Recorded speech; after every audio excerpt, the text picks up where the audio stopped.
বন্ধুরা, বাঁধাকপি দিয়ে তো অনেক রকম রেসিপি করেছেন। একবার বাঁধাকপির এই রেসিপিটা খেয়ে দেখবেন, গরম ভাতের সাথে দুর্দান্ত খেতে লাগে। চলুন দেখে নিই আজকের রেসিপিটা আমি কিভাবে করেছি। এই রেসিপিটা করার জন্য কড়াইয়ের উপরে আমি কিছুটা জল গরম করে তাতে এক টুকরো বাঁধাকপি আর একটা পাকা টমেটো দু টুকরো করে সেদ্ধ বসিয়ে দিলাম। আর তাতে সঙ্গে দিয়ে দিলাম কিছুটা মটরশুঁটি। বাঁধাকপি, মটরশুঁটি আর টমেটো খুব ভালো করে আমি 5 মিনিট সময় নিয়ে সেদ্ধ করে নেব। খুব ভালো করে সেদ্ধ করে নিতে হবে, যেন বাঁধাকপির ভেতরের অংশগুলো খুব ভালোভাবে সেদ্ধ হয়। সেই বুঝে একটু সময় নিয়ে একটু সেদ্ধ করে নিতে হবে। আর বারে বারে এইভাবে চামচ করে উল্টে পাল্টে সেদ্ধ করতে হবে। দেখুন, বাঁধাকপি, মটরশুঁটি আর টমেটো খুব ভালো করে সেদ্ধ করে নিয়েছি। জলটা একদম শুকিয়ে গেছে। এবার আমি একটা থালার মধ্যে সেদ্ধ করা বাঁধাকপি, টমেটো আর মটরশুঁটিটা কড়াই থেকে তুলে নিচ্ছি। আমি এখানে মটরশুঁটিটা একবারেই সেদ্ধ করে নিয়েছি। আপনারা চাইলে কিন্তু আলাদাভাবে সেদ্ধ করতে পারেন।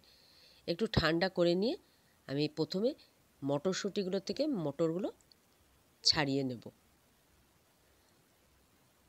এইভাবে একসাথে সেদ্ধ করে নিলে সময় কিন্তু অনেকটাই বেঁচে যাবে।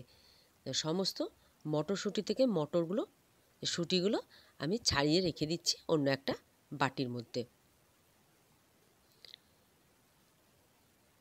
আমি এখানে মটরশুঁটি দিয়েছি, আপনারা চাইলে কিন্তু মটরশুঁটিটা স্কিপ করতে পারেন, তবে দিলে খেতে ভালো লাগবে। দেখুন, সমস্ত শুঁটিগুলো ছাড়িয়ে নিয়েছি। এবার সেদ্ধ করে রাখা টমেটোর যে খোসা, সেটা আমি এভাবে ছাড়িয়ে নিচ্ছি।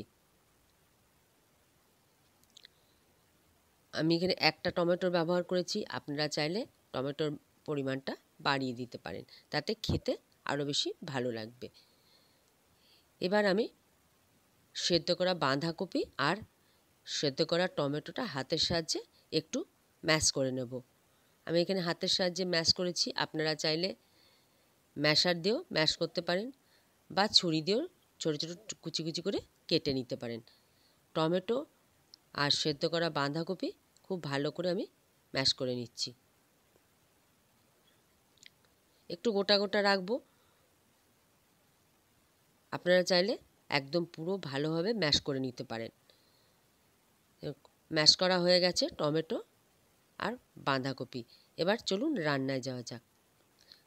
কড়াই গরম করে তাতে 2 চামচের মতন সর্ষের তেল খুব ভালো করে গরম করে নিয়েছি।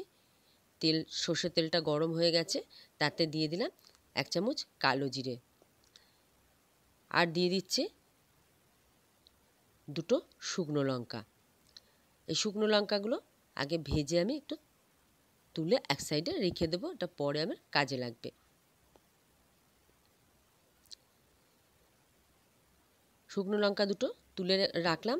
এবার তেলের উপরে দিয়ে দিচ্ছি কিছুটা গ্রেট করা বা থেতো করা রসুন। আমি এখানে 6-7 কোয়া রসুন একটু গ্রেট করে নিয়েছি, সেটা দিয়ে দিলাম। আর দিয়ে দিচ্ছি মাঝারি সাইজের 2টো পেঁয়াজ কুচি করে রেখেছিলাম, সেটা দিয়ে দিলাম। এবার রসুন আর পেঁয়াজ যেটা দিয়েছি সেটা খুব ভালো করে আমি ভেজে নেব। রসুন আর পেঁয়াজ খুব ভালো করে ভেজে নিচ্ছি। এবার দিয়ে দিচ্ছি কাঁচা লঙ্কা কুচি।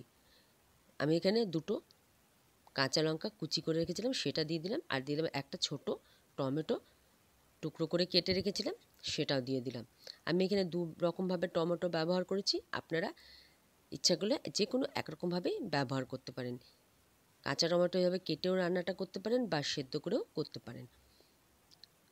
খুব ভালো করে সব কিছু আমি ভেজে নিয়েছি। এর মধ্যে দিয়ে দিলাম খুব সামান্য পরিমাণে একটু জিরে গুঁড়ো আর দিয়ে দিচ্ছি একটু হলুদ গুঁড়ো।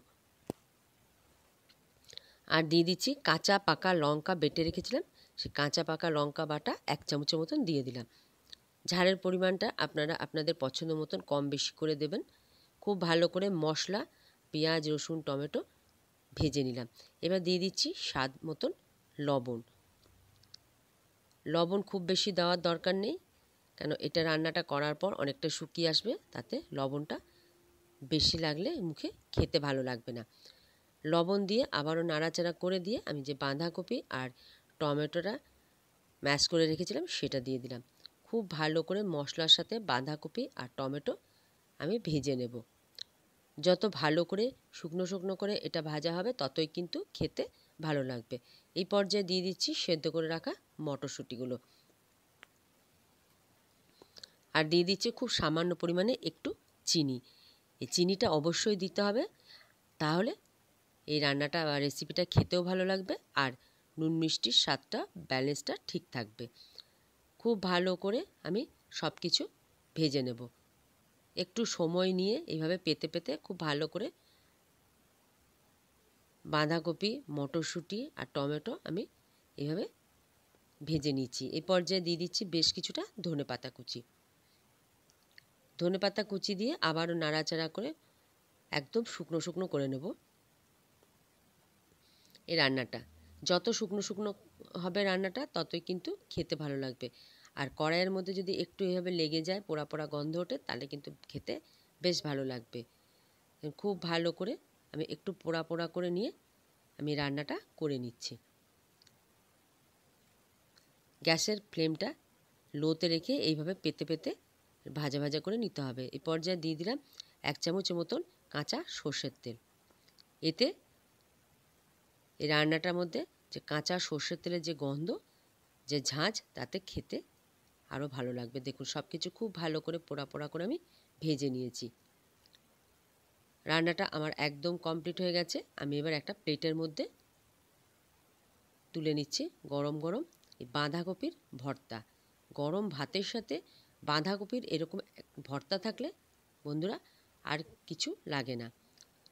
এখন ভর্তা আমার একদম রেডি হয়ে গেছে। আমি প্লেটের মধ্যে করে নিয়ে চলে এলাম। এবার ওপর থেকে দিয়ে দিচ্ছি যে শুকনো যে লঙ্কা দুটো আমি ভেজে তুলে রেখেছিলাম, সেই লঙ্কা দুটো।